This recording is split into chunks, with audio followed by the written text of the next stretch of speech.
Friends, திலா கிச்சன்லேருந்து திலகா பேசுகிறேன். இன்றைக்கி நம்ம சப்பாத்தியும் முட்டை வச்சு ஒரு கைமா மாதிரி பண்ண போகிறோம். 4 வெங்காயம் கட் பண்ணி வச்சுருக்கேன், 4 தக்காளி வச்சுருக்கேன், பூண்டு ஒரு 10 பல் வச்சுருக்கேன், கருவேப்பிலை 2 காஞ்ச மிளகா வச்சுருக்கேன். கடாயில் ஒரு 4 டீஸ்பூன் எண்ணெய் ஊற்றி வச்சுருக்கேன். கடாய் சூடாகட்டும். சப்பாத்திக்கு மாவு பிசைஞ்சு வச்சுட்டேன், இது கொஞ்ச நேரம் ஊறட்டும். 1/2 டீஸ்பூன் சோம்பு போட்டுக்கோங்க. எண்ணெய் காஞ்ச உடனே ஒரு 4 டீஸ்பூன் எண்ணெய் ஊற்றிருக்கேன். ஒரே ஒரு சின்ன பட்டை போட்டுக்கலாம்.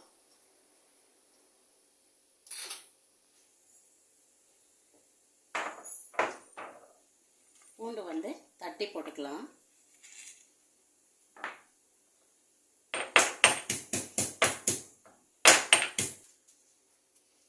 சோம்பு பொரியட்டும். தட்டி வச்ச பூண்டு சேர்த்துக்கலாம்.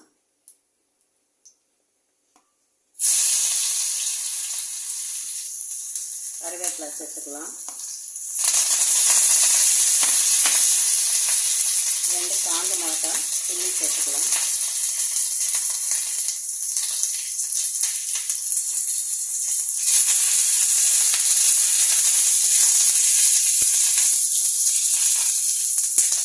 வெங்காயம் சேர்த்துக்கலாம்.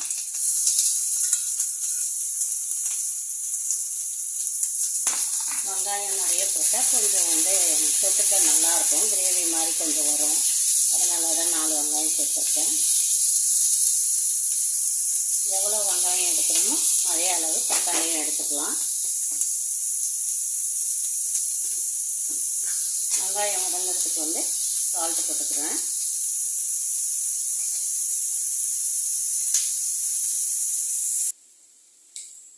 கொஞ்சமாக இஞ்சி பூண்டு பேஸ்ட்டு சேர்த்துக்கோங்க, நிறைய வேணாம், சும்மா கொஞ்சமாக போடுறேன். நம்ம சோம்பு போட்டிருக்கோம்ல, அதனால ஒரு டேஸ்ட்டுக்காக தான்.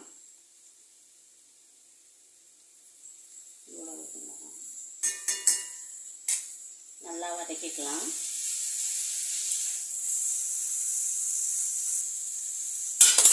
நல்லா வதங்கட்டும் வெங்காயம். இப்போ தக்காளியும் போட்டு நல்லா சுழண்டு வர அளவு. இப்போ இருக்க தக்காளி நல்லாவே வரமாட்டேங்குது. நம்ம அரைச்சே ஊற்றிருக்கலாம் மிக்சியில். அந்த மாதிரி தக்காளி கல் மாதிரி இருந்தால் கொஞ்சம் அரைச்சி கூட ஊற்றிக்கலாம் நம்ம. இது நல்லா வதங்கட்டும்.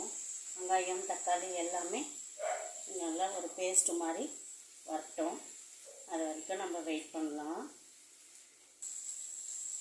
வெங்காயம் தக்காளி நல்லா ஒரு பேஸ்ட்டு மாதிரி எண்ணெய் பிரிஞ்சு வர அளவு நல்லா வதக்கிடுவோங்க.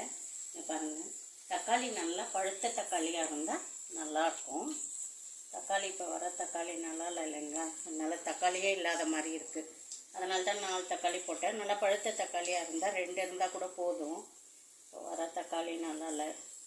அது நல்லா இன்னும் கொஞ்சம் எண்ணெய் பிரிஞ்சு வர அளவு வெயிட் பண்ணலாம். நல்லா சுருண்டு வருது பாருங்கள், போதும்.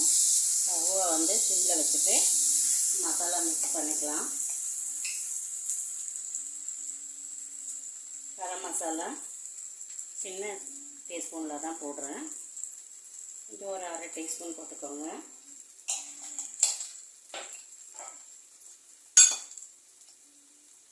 மஞ்சத்தூள் 1/2 டீஸ்பூன்.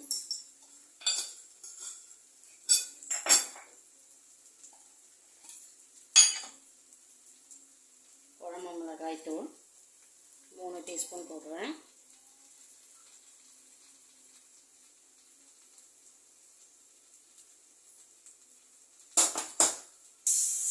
கொஞ்சம் பச்சை ஸ்மெல் போடுற அளவு மிக்ஸ் பண்ணிக்கோங்க. கொஞ்சம் தண்ணி ஊற்றிக்கலாம்.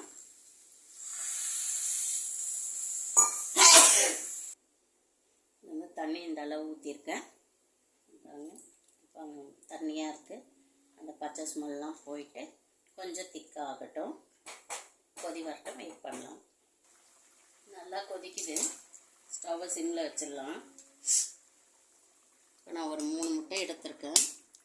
உங்களுக்கு எத்தனை முட்டை வேணுமோ அதை உடச்சிக்கலாம்.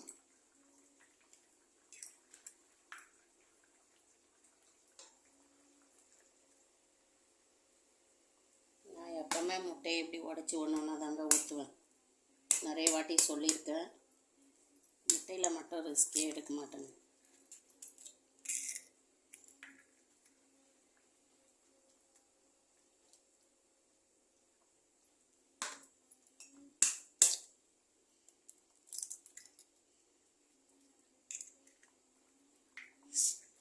அது அப்படியே இருக்கட்டும். கொஞ்சம் நேரம் கழித்து கிளறி விடலாம். லைட்டாக அப்படியே மிக்ஸ் பண்ணிக்கலாம்.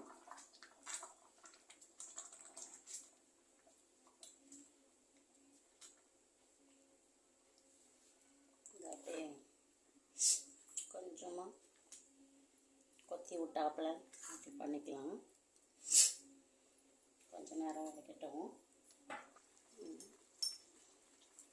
கொஞ்சோண்டு சோம்புத்தூள், சோம்பு பவுடர் இருக்குது இல்லைங்களா, அதை சும்மா ஒரு 1/2 டீஸ்பூன் மேலே போட்டுக்கலாம். நம்மளுக்கு அந்த கறி மசாலா டேஸ்ட் வரும். அதனால்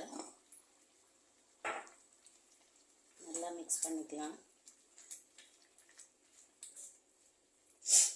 முடிஞ்சிருச்சு.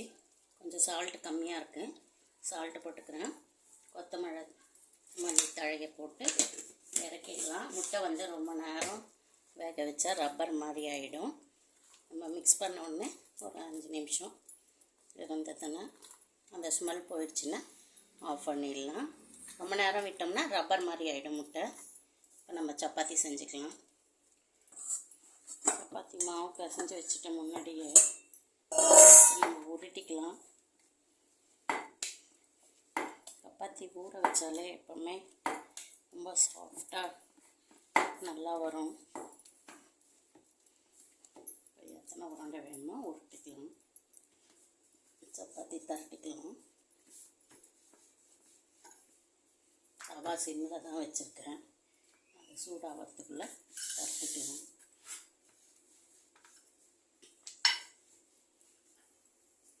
தவா சூடாயிடுச்சு. சப்பாத்தி தரட்டி வச்சுருக்கேன், இதை போட்டுக்கலாம்.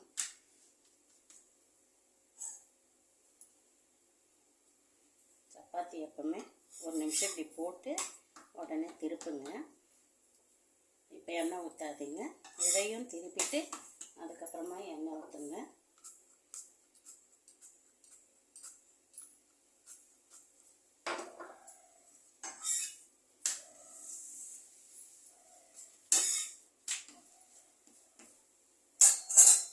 ஆயில் கேன் வந்து கொஞ்சமாக தான் எண்ணெய் அடிக்கும் பாருங்கள். நேற்று காமிக்க மறந்துட்டேன் பாருங்கள். இவ்வளோ தான் வரும், ரொம்ப வராது. அதனால தான் 4-5 வாட்டி அடிக்கிறேன் நான். இங்கே பாருங்கள், சும்மா ஒரு பொட்டு அதுதான் வரும், ரொம்ப வராது. இது தாராளமாக யூஸ் பண்ணலாம், நல்லா இருக்குது. இது நீங்கள் ஊற்றி வச்சிங்கன்னா ஒரு வாரம் மேலே அந்த எண்ணெய் தான் தோசை சப்பாத்தி எல்லாத்துக்கும் வருது.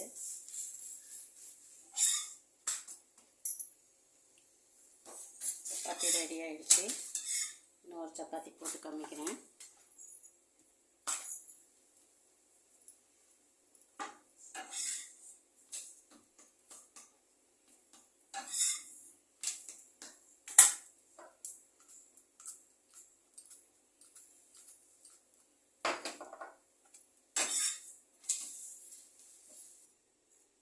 சப்பாத்தியும் முட்டை கைமாவும் ரெடி ஆயிடுச்சு. இந்த வீடியோ யாருக்கெல்லாம் பிடிச்சிருந்தா லைக் பண்ணி ஷேர் பண்ணி கமெண்ட் பண்ணுங்கள். ஓகே, பாய்.